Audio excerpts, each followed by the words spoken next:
राधे राधे दोस्तों, स्वागत है आपका आपके अपने चैनल भक्ति भाव पर। आज हम लेकर आए हैं आपके लिए बृहस्पतिवार की व्रत कथा। तो आइए भक्तों, अभी हम कथा स्टार्ट करते हैं। प्राचीन काल में भारत में एक राजा राज्य करते थे। वह बड़ा ही प्रतापी और दानी था। वह नित्य मंदिर में दर्शन करने जाता था तथा ब्राह्मण और गुरु की सेवा किया करता था। उसके द्वार से कोई भी निराश होकर नहीं लौटता था। वह प्रत्येक गुरुवार को व्रत एवं पूजन करता था, गरीबों की सहायता करता था। परंतु यह सब बातें उसकी रानी को अच्छी नहीं लगती थीं। न वह व्रत करती और न किसी को एक पैसा दान में देती थी तथा राजा से भी ऐसा करने के लिए मना करती थी। एक समय राजा शिकार खेलने वन को गए और रानी और दासी जो है वो घर पर ही थी। उस समय गुरु बृहस्पति देव एक साधु का रूप धारण करके राजा के दरवाजे पर भिक्षा मांगने के लिए गए तथा भिक्षा मांगी तो रानी कहने लगी, हे साधु महाराज, मैं इस दान और पुण्य से तंग आ गई हूँ। मेरे से तो घर का ही कार्य समाप्त नहीं होता। इस कार्य के लिए तो मेरे पति देव ही बहुत हैं। आप ऐसी कृपा करें कि यह सब धन नष्ट हो जावे तथा मैं आराम से रह सकूं। साधु बोले, हे देवी, तुम तो बड़ी विचित्र हो। संतान और धन से तो कोई दुखी नहीं होता, इसको तो सभी चाहते हैं। पापी भी पुत्र और धन की इच्छा करता है। अगर आपके पास धन अधिक है तो भूखे मनुष्यों को भोजन कराओ, प्याऊ लगवाओ, ब्राह्मणों को दान दो, धर्मशाला बनवाओ, कुआं, तालाब, बावड़ी, बाग बगीचे आदि का निर्माण करवाओ, निर्धन मनुष्यों की कुंवारी कन्याओं का विवाह करवाओ, अनेकों यज्ञ आदि धर्म करो। इस प्रकार के कर्मों से आपके कुल का और आपका नाम परलोक में सार्थक हो जाएगा एवं स्वर्ग की प्राप्ति होगी। मगर वह रानी इन बातों से खुश न हुई। वह बोली, हे साधु महाराज, मुझे ऐसे धन की भी आवश्यकता नहीं जिसको मैं और मनुष्यों को दान दूं तथा जिसको रखने उठाने में मेरा सारा समय बर्बाद हो जाए। साधु ने कहा, हे देवी, तुम्हारी ऐसी इच्छा है तो ऐसा ही होगा। मैं तुम्हें बताता हूँ, वैसा ही करना।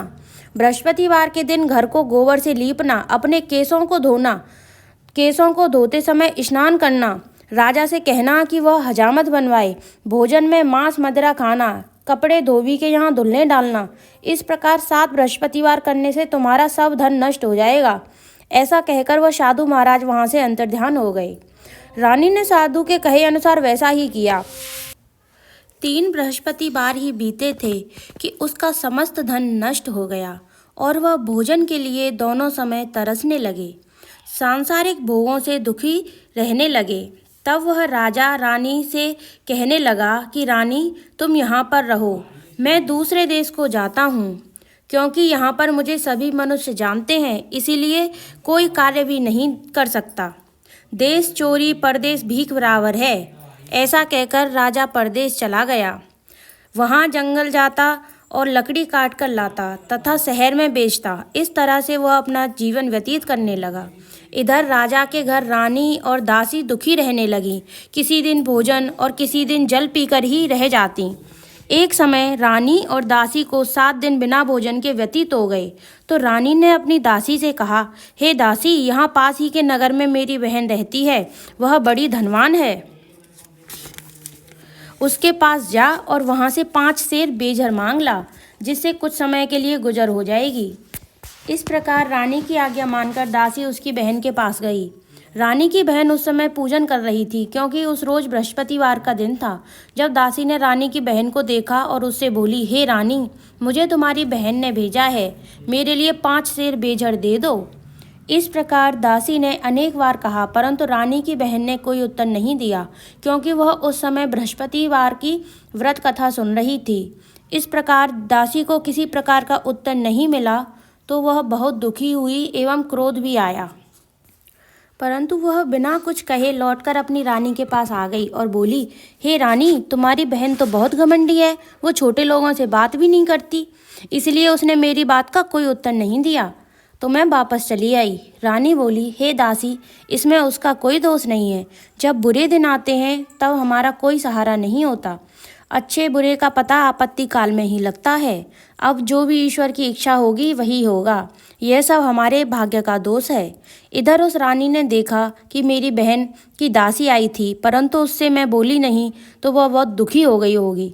यह सोचकर कथा को सुन और विष्णु भगवान का पूजन समाप्त कर वह रानी बहन के घर गई और अपनी बहन के से कहने लगी कि हे बहन, मैं बृहस्पतिवार का व्रत कर रही थी। तुम्हारी दासी गई थी, परंतु जब तक कथा हो नहीं पाई थी, इसीलिए मैं उससे कुछ बोली नहीं। कहो, तुम्हारी दासी क्यों गई थी?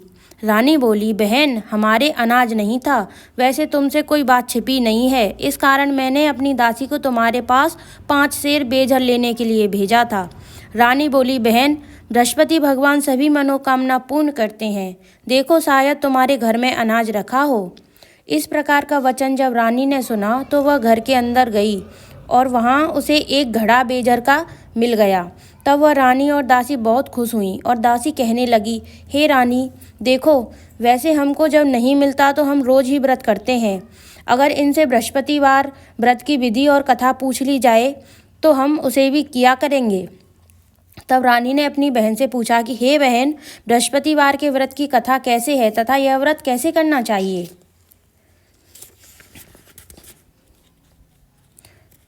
तो इस पर रानी की बहन बोली,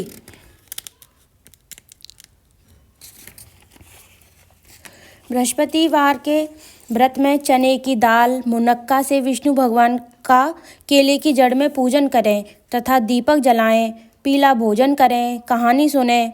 इससे बृहस्पति भगवान प्रसन्न होकर अन्न, पुत्र व धन देते हैं। इस प्रकार रानी और दासी दोनों ने निश्चय किया कि बृहस्पति भगवान का पूजन जरूर करेंगे। 7 दिन बाद जब बृहस्पतिवार का दिन आया तो उन्होंने व्रत रखा। गुड़साल में जाकर चना गुड़ बीन लाई तथा उसकी दाल से केले की जड़ में विष्णु भगवान का पूजन किया। अब भोजन पीला कहाँ से आए? बेचारी बड़ी दुखी हुई, परंतु उन्होंने व्रत किया था, इस कारण गुरु भगवान प्रसन्न थे।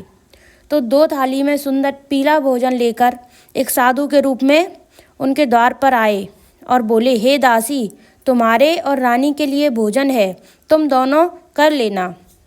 दासी भोजन पाकर बहुत प्रसन्न हुई और रानी से बोली, चलो रानी जी, भोजन कर लें।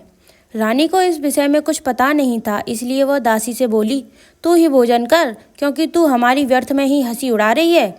दासी ने कहा, एक महात्मा हम दोनों को 2 थाली भोजन दे गया है, इसीलिए हम और तुम दोनों ही साथ साथ भोजन करेंगी।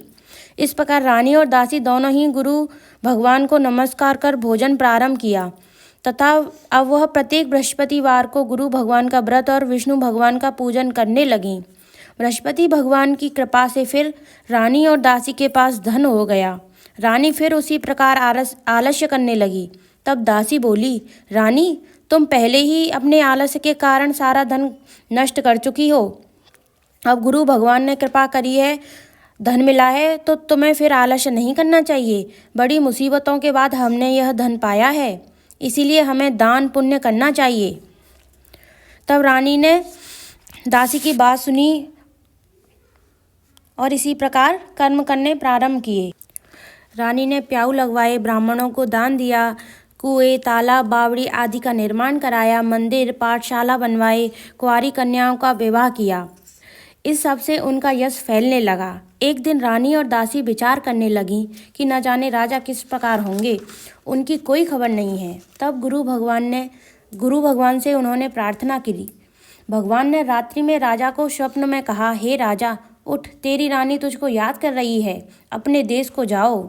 राजा प्रातःकाल उठा और विचार करने लगा कि स्त्री जाति खाने और पहनने की संगिनी होती है, परंतु भगवान की आज्ञा मानकर वह अपने नगर के लिए चलने के लिए तैयार हुआ। इससे पूर्व जब राजा परदेश चला गया था तो परदेश में दुखी रहने लगा। प्रतिदिन जंगल में से लकड़ी बीन कर लाता, उन्हें शहर में बेचकर अपने दुखी जीवन को बड़ी कठिनाई से व्यतीत कर रहा था। एक दिन राजा दुखी होकर अपनी पुरानी बातों को याद करके रोने लगा। तब जंगल में बृहस्पति देव एक साधु का रूप धारण करके आए और राजा से बोले, हे लकड़हारे, तुम इस सुनसान जंगल में किस चिंता में बैठे हो, मुझको बतलाओ। यह सुन राजा के नेत्रों में जल भर आया और साधु की वंदना कर बोला, हे प्रभु, आप सब कुछ जानते हो। इतना कह साधु को अपनी संपूर्ण कहानी बतला दी। साधु रूपी ब्राह्मण बोले, हे राजा, तुम्हारी स्त्री ने बृहस्पति देव का अपमान किया था, जिस कारण तुम्हारी यह दशा हुई है। अब तुम किसी प्रकार की चिंता मत करो, भगवान तुम्हें पहले से अधिक धनवान करेंगे। देखो, तुम्हारी स्त्री ने भी गुरुवार का व्रत प्रारंभ कर दिया है और तुम मेरा कहना मानकर बृहस्पतिवार को व्रत करके चने की दाल गुड़ जल के लोटे में डालकर केला का पूजन करो और कथा सुनो। भगवान तुम्हारी सभी मनोकामनाओं को पूर्ण करेगा। साधु को प्रसन्न देखकर राजा बोला, हे प्रभु, मुझे लकड़ी बेचकर इतना पैसा नहीं मिलता जिससे मैं भोजन करने के उपरांत कुछ भी बचा सकूं। मैंने रात्रि में अपनी रानी को व्याकुल देखा। मेरे पास कुछ भी नहीं है जिससे उसकी खबर तो मंगा सकूं। और फिर तुम कौन सी कहानी कहूँ, मुझे तो कुछ भी नहीं पता। साधु ने कहा, हे राजन, तुम किसी बात की चिंता मत करो। बृहस्पतिवार के दिन तुम रोजाना की तरह लकड़ियां लेकर शहर को जाओ। तुमको रोज से 2 गुना धन प्राप्त होगा और तुम भली भांति भोजन कर लोगे तथा बृहस्पति देव की पूजा का सामान भी आ जाएगा। बृहस्पतिवार की कहानी जो निम्न प्रकार से है। तो आइए भक्तों, अब हम प्रारंभ करते हैं बृहस्पति देव की कहानी। प्राचीन काल में एक ब्राह्मण था। वह बहुत निर्धन था। उसके पास कोई संतान नहीं थी। उसकी स्त्री बहुत मलिनता के साथ रहती।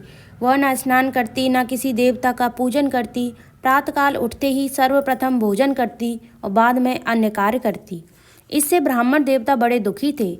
बेचारे बहुत कुछ कहते, परंतु उसका कोई परिणाम न निकला। भगवान की कृपा से ब्राह्मण की स्त्री के कन्या रूपी रत्न पैदा हुआ और वह कन्या अपने पिता के घर में बड़ी होने लगी। वह बालिका प्रातः स्नान करके विष्णु भगवान का जप करती तथा बृहस्पतिवार को व्रत भी करती। वह पूजा पाठ को समाप्त करके स्कूल जाती और अपनी मुट्ठी में जौ भर के ले जाती और उसको पाठशाला के मार्ग में डालती जाती। जब ये जौ सोने के हो जाते तो लौटते समय उनको बीनकर घर ले आती। एक दिन वह बालिका सूप से उन सोने के जौ को फटक कर साफ कर रही थी। उसके पिता ने देख लिया और कहा, बेटी, सोने के जौ को फटकने के लिए तो सोने का सूप होना चाहिए। दूसरे दिन गुरुवार था। इस कन्या ने व्रत रखा और बृहस्पति देव से प्रार्थना करी कि हे प्रभु, मैंने आपकी पूजा सच्चे मन से की है तो मेरे लिए सोने का सूप दे दो। बृहस्पति देव ने उसकी प्रार्थना स्वीकार कर ली। रोजाना की तरह वह कन्या जौ फैलाती हुई जाने लगी। जब लौटकर जौ बीन रही थी तो बृहस्पति देव की कृपा से सोने का सूप मिला। उसे वह घर ले आई और उससे जौ साफ करने लगी, परंतु उसकी माँ का वही ढंग रहा। एक दिन की बात है कि वह कन्या सोने के सूप से सोने के जौ साफ कर रही थी। उस समय शहर के राजा का पुत्र वहां से निकला। इस कन्या के रूप और कार्य को देखकर मोहित हो गया तथा अपने घर आकर भोजन और जल त्याग कर उदास ही लेट गया। जब राजा को इस बात का पता लगा तो वह अपने मंत्रियों के साथ अपने बेटे के पास गया और बोला, हे बेटा, तुम्हें किस बात का कष्ट है? किसी ने तुम्हारा अपमान किया है अथवा और कोई बात है? क्या कारण है, मुझे कहो, जिससे तुम्हें प्रसन्नता मिले। अपने पिता की राजकुमार ने बातें सुनी तो वह बोला, मुझे आपकी कृपा से किसी बात का दुख नहीं है। किसी ने मेरा अपमान नहीं किया, परंतु मैं उस लड़की के साथ विवाह करना चाहता हूँ जो सोने के सूप में सोने के जौ साफ कर रही थी।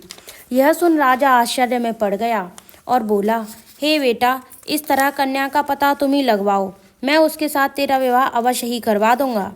राजकुमार ने उस लड़की के घर का पता बतला दिया। तब मंत्री उस लड़की के घर गए और ब्राह्मण देवता को सभी हाल बतलाया। ब्राह्मण देवता राजकुमार के साथ अपनी कन्या का विवाह करने के लिए तैयार हो गए तथा विधि विधान के अनुसार ब्राह्मण की कन्या का विवाह राजकुमार के साथ हो गया। कन्या के घर से जाते ही पहले की भांति उस ब्राह्मण देवता के घर में गरीबी का निवास हो गया। अब भोजन के लिए अन्न भी बड़ी मुश्किल से मिलता था। एक दिन दुखी होकर ब्राह्मण देवता अपनी पुत्री के पास गए। बेटी ने पिता की दुखी अवस्था देखी तो अपनी माँ का हाल पूछा। तब ब्राह्मण ने सभी हाल बताया। कन्या ने बहुत सा धन देकर अपने पिता को विदा कर दिया। इस तरह ब्राह्मण का कुछ समय सुखपूर्वक व्यतीत हुआ। कुछ दिन बाद फिर वही हाल हो गया। ब्राह्मण फिर अपनी कन्या के यहाँ गया और सभी हाल कहा तो लड़की बोली, हे पिताजी, आप माताजी को यहाँ लेवा लाओ, मैं उन्हें विधि बता दूंगी जिससे गरीबी दूर हो जाएगी। वह ब्राह्मण देवता अपनी स्त्री को साथ लेकर पहुँचे तो पुत्री अपनी माँ को समझाने लगी, हे माँ, तुम प्रातःकाल उठकर सर्वप्रथम स्नान आदि करके विष्णु भगवान का पूजन करो, तब सब दरिद्रता दूर हो जाएगी। परंतु उसकी माँ ने एक भी बात नहीं मानी और प्रातःकाल उठकर अपनी पुत्री के बच्चों की जूठन को खा लिया। यह देखकर उसकी पुत्री को बहुत गुस्सा आया और रात को कोठरी से सभी सामान निकालकर उसमें अपनी माँ को बंद कर दिया। प्रातःकाल उसमें से निकाला और स्नान आदि करवाकर पाठ करवाया तो उसकी माँ की बुद्धि ठीक हो गई और वह फिर प्रत्येक बृहस्पतिवार को व्रत रखने लगी। इस व्रत के प्रभाव से उसकी माँ भी बहुत ही धनवान तथा पुत्रवती हो गई तथा स्वर्ग को प्राप्त हुई और वह ब्राह्मण भी सुखपूर्वक इस लोक में सुख भोग कर स्वर्ग को प्राप्त हुआ। इस तरह कहानी कहकर साधु देवता वहाँ से अंतर्ध्यान हो गए। धीरे धीरे समय व्यतीत होने पर फिर वही बृहस्पतिवार का दिन आया। राजा जंगल से लकड़ी काटकर किसी शहर में बेचने गया। उसे उस दिन हर दिन से अधिक पैसा मिला। राजा ने गुड़ चना आदि लाकर बृहस्पति भगवान का व्रत किया। उस दिन से उसके सभी दुख दूर हो गए। परंतु जब दोबारा बृहस्पतिवार का दिन आया तो वह बृहस्पतिवार का व्रत करना भूल गया। इस कारण बृहस्पति भगवान नाराज हो गए। उस दिन नगर के राजा ने विशाल यज्ञ का आयोजन किया था तथा शहर में ये घोषणा करा दी थी कि कोई भी मनुष्य अपने घर न भोजन बनाएगा न आग जलाएगा। समस्त प्रजा मेरे यहाँ भोजन करने आएगी। इस आज्ञा को जो नहीं मानेगा उसको फांसी की सजा दी जाएगी। इस तरह की घोषणा संपूर्ण नगर में करवा दी गई। राजा की आज्ञा अनुसार शहर के सभी लोग भोजन करने गए, लेकिन लकड़हारा कुछ देर से पहुंचा, इसलिए राजा उसको अपने साथ घर लिवा कर ले आए। जब वह उसे घर पर भोजन करा रहे थे तो रानी की दृष्टि उस खूंटी पर पड़ी जिस पर उसका हार लटका हुआ था। वह वहां पर दिखाई नहीं दिया। रानी ने निश्चय किया कि मेरा हार इसी मनुष्य ने चुराया है। उसी समय सैनिकों को बुलाकर उस लकड़हारे को जेल में डलवा दिया। जब राजा जेल खाने में पड़ गया तो बहुत दुखी होकर विचार करने लगा कि न जाने कौन से पूर्व जन्म के कर्म से मेरे लिए दुख प्राप्त हुआ है, और वह उसी साधु की याद करने लगा जो कि जंगल में मिला था। उसी समय तत्काल बृहस्पति देव साधु के रूप में प्रकट हो गए और उसकी दशा को देखकर कहने लगे, अरे मूर्ख, तूने बृहस्पति देवता की कथा नहीं करी, इसी कारण तेरे को दुख प्राप्त हुआ है।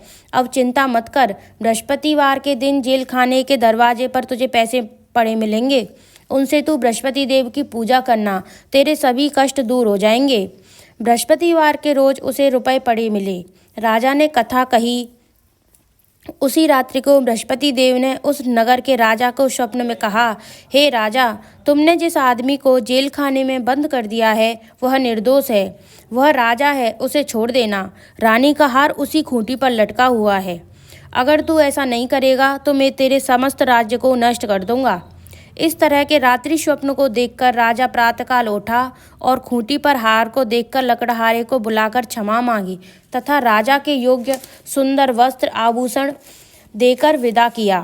साधु की आज्ञानुसार राजा अपने नगर को चल दिया। जब राजा नगर के निकट पहुंचा तो उसे बड़ा आश्चर्य हुआ। नगर में पहले से अधिक बाग, तालाब और कुएं तथा बहुत सी धर्मशाला, मंदिर आदि बन गए हैं। राजा ने पूछा कि यह किसका बाग और धर्मशाला है। तब नगर के सब लोग कहने लगे, यह सब रानी के हैं। राजा को आश्चर्य हुआ और गुस्सा भी आया। जब रानी ने यह खबर सुनी कि राजा आ रहे हैं तो उसने दासी से कहा, हे दासी, देख, राजा हमको कितनी बुरी हालत में छोड़ गए थे। वह हमारी ऐसी हालत को देखकर लौट न जाएं, इसीलिए तू दरवाजे पर खड़ी हो जा। रानी की आज्ञा अनुसार दासी दरवाजे पर खड़ी हो गई तथा राजा आए तो उन्हें अपने साथ लिवा लाई। तब राजा ने क्रोध करके अपनी तलवार निकाली और पूछने लगे, यह बताओ, तुम्हें ये धन सब कैसे प्राप्त हुआ। तब उन्होंने कहा कि हमें यह सब धन बृहस्पति देव के व्रत के प्रभाव से प्राप्त हुआ है। राजा ने निश्चय किया कि 7 रोज बार तो सभी बृहस्पति देव का पूजन करते हैं, परंतु मैं रोजाना दिन में 3 बार कहानी कहा करूँगा तथा रोज व्रत किया करूँगा। अब हर समय राजा के दुपट्टे में चने की दाल बंधी रहती है तथा वह दिन में 3 बार कहानी कहता है। एक रोज राजा ने विचार किया कि चलो अपनी बहन के यहाँ हो आएं। इस तरह निश्चय कर राजा घोड़े पर सवार हो गया, अपनी बहन के यहाँ के लिए निकला। मार्ग में उसने देखा कि कुछ आदमी एक मुर्दे को लेकर जा रहे हैं। राजा ने उन्हें रोका और कहा, अरे भाई, मेरे बृहस्पतिवार की कहानी सुन लो। वे बोले, हमारा तो आदमी मर गया है, इसको अपनी कथा की पड़ी। परंतु कुछ आदमी बोले, अच्छा कहो, हम तुम्हारी कथा भी सुनेंगे। राजा ने दाल निकाली और कथा कहने लगा। जब कथा आधी हुई थी तो मुर्दा हिलने लगा, और जब कथा समाप्त हो गई तो मुर्दा राम राम कहकर खड़ा हो गया। आगे मार्ग में उसे एक खेत में किसान हल चलाता हुआ मिला। राजा ने उसे देखा और बोला, अरे भैया, तुम मेरी बृहस्पतिवार की कथा सुन लो। किसान बोला, जब तक मैं तेरी कथा सुनूंगा तब तक 4 अरैयां जोत लूंगा। जा, अपनी कथा किसी और को सुनाना। इस तरह राजा आगे चलने लगा। राजा के हटते ही बैल पछाड़ खाकर गिर गए तथा उस किसान के पेट में भी बहुत जोर से दर्द होने लगा। उसी समय किसान की माँ रोटी लेकर आई। उसने जब देखा तो अपने पुत्र से सब हाल पूछा। तब बेटे ने सभी हाल बता दिया तो बुढ़िया दौड़ी दौड़ी उस घुड़सवार राजा के पास गई और उससे बोली, मैं तेरी कथा सुनूंगी, पर तू अपनी कथा मेरे खेत पर चलकर ही कहना। राजा ने बुढ़िया के खेत पर जाकर कथा कही, जिसे सुनते ही वह बैल उठ खड़े हुए तथा किसान के पेट का दर्द भी बंद हो गया। राजा अपनी बहन के घर पहुंच गया। बहन ने भाई की खूब मेहमानी की। दूसरे रोज प्रातःकाल राजा जगा तो देखने लगा कि सभी लोग भोजन कर रहे हैं। राजा ने अपनी बहन से कहा कि ऐसा कोई मनुष्य है जिसने भोजन नहीं किया हो, वह मेरी बृहस्पतिवार की कथा सुन ले।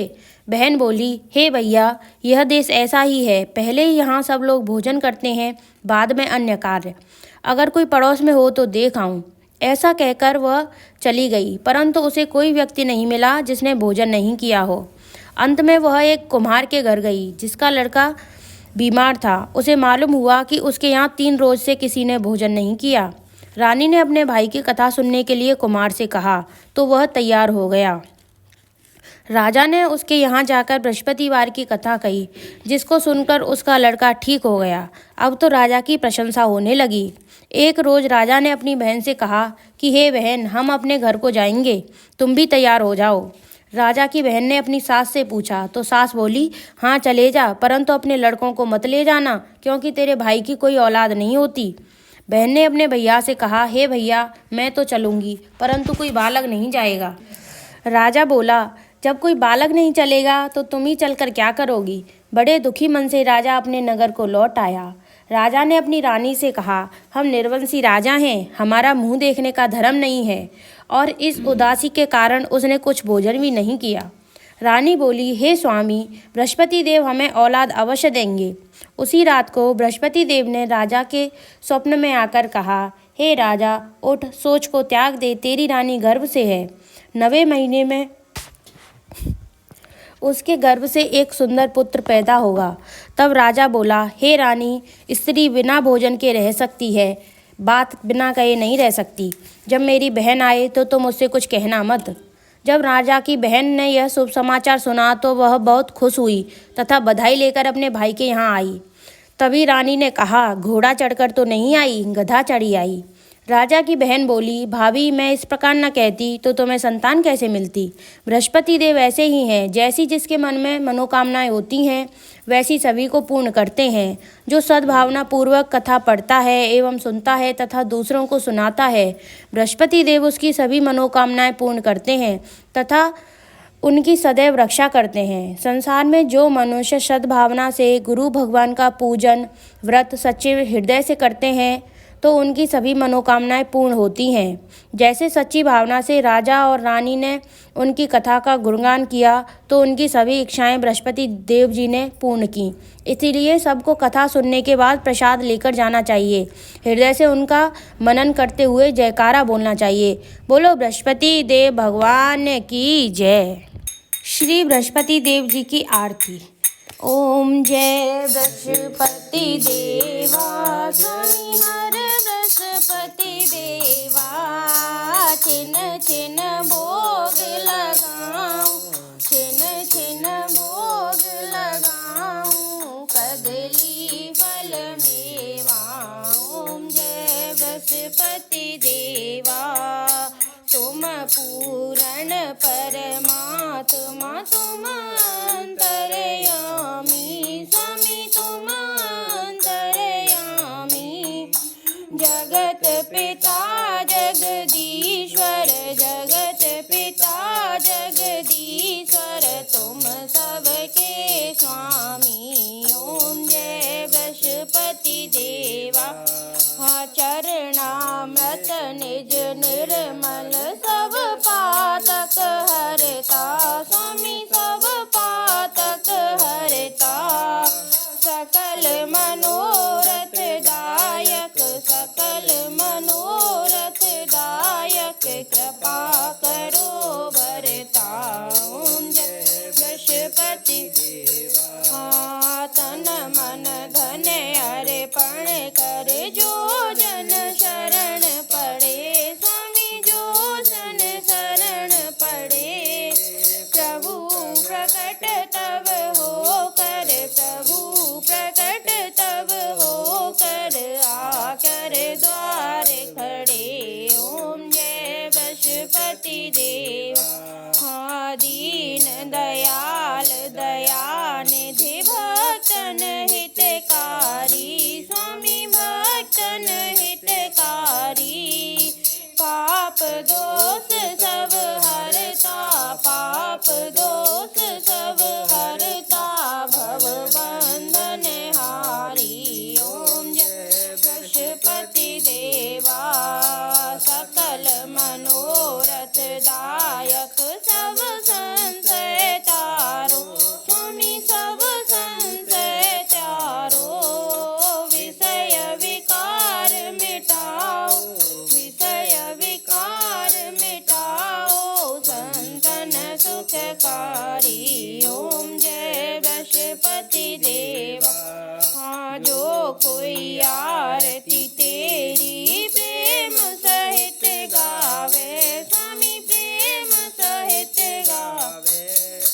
जेठानंद आनंद कर जेठानंद आनंद कर सोने से पावे। ओम जय बृहस्पति देवा जय बृहस्पति देवा। स्वामी जय बृहस्पति देवा। छिन छिन भोग लगाऊं छिन छिन भोग लगाऊं कदली फल मेवा। ओम जय बृहस्पति देवा। बोल विष्णु भगवान की जय। बृहस्पति देव भगवान की जय।